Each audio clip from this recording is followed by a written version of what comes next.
Welcome to VTV Andhra Pradesh. Alluru జిల్లా Koyyuru police station పరిధిలో నిషేధిత గంజాయి అక్రమ రవాణాపై పోలీసులు కఠిన చర్యలు చేపట్టారు. ముందస్తు సమాచారంపై కొయ్యూరు ఎస్ఐ కిషోర్ వర్మ తన సిబ్బందితో కలిసి కొయ్యూరు మండలం చీడిపాలెం జంక్షన్ వద్ద వాహన తనిఖీలు నిర్వహించారు. సుమారు మధ్యాహ్నం 2 గంటల సమయంలో బుద్ధరాల వైపు నుండి వస్తున్న ఒక అశోక లైలాండ్ వాహనం పోలీస్ తనిఖీలు చేస్తుండగా చూసి వెనక్కి తిరిగి పారిపోయే ప్రయత్నం చేశారు. వెంటనే పోలీసులు వెంబడించి వాహనాన్ని ఆపి 2 వ్యక్తులను అదుపులోకి తీసుకున్నారు.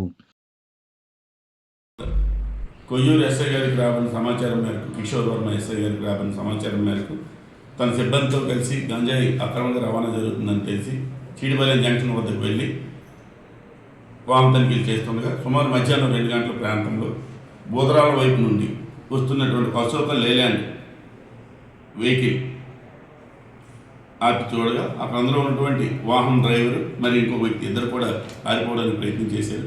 దాంతో ఎస్ఐ గారు తన సిబ్బందితో కలిసి వాళ్ళిద్దరిని కూడా క్యాచ్ చేయడం జరిగింది.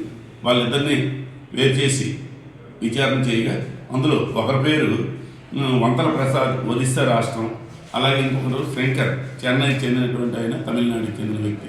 వీళ్ళిద్దరు కూడా ఈ వాహనంలో అక్రమంగా గంజాయిని ఒడిశా ప్రాంతం నుంచి కొనిసుకొని రాజమండ్రి మీదుగా తమిళనాడు తీసుకుని వెళ్ళడానికి అని చెప్పేసి వీళ్ళు వెళ్తుండగా మాకు రాబడిన సమాచారం మేరకు మేము దీన్ని పట్టుకొని మొత్తం వాహనాన్ని తనిఖీ చేయగా అందులో మొత్తం 82 ప్యాకెట్స్, 83 గంజాయి ప్యాకెట్లు గుర్తించబడ్డాయి. మొత్తం 182.995 అంటే సుమారు 183 కేజీలు గంజాయి విలువ ఎంత పట్టుకోవడం జరిగింది.